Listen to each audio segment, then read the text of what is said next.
আপনি যদি মুসলমান হন দয়া করে স্ক্রোল করবেন না। হে আল্লাহ, আমি এখন চুপচাপ তোমার কাছে এসেছি।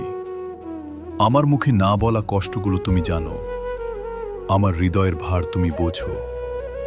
হে আল্লাহ, আমাকে সুস্থতা দান করো, শরীরে, মনে আর আত্মায়।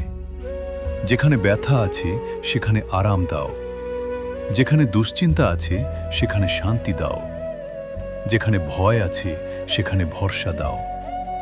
হে আল্লাহ, আমার নিঃশ্বাসে প্রশান্তি দাও, আমার ঘুমে শান্তি দাও, আমার জীবনে বরকত দাও।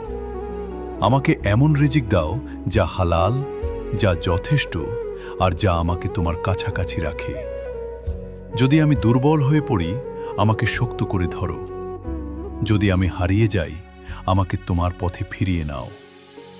হে আল্লাহ, আমার গুনাহ ক্ষমা করো, আমার দোয়া কবুল করো এবং আমাকে দুনিয়া ও আখিরাত দুটোতেই কল্যাণ দান করো। আমিন।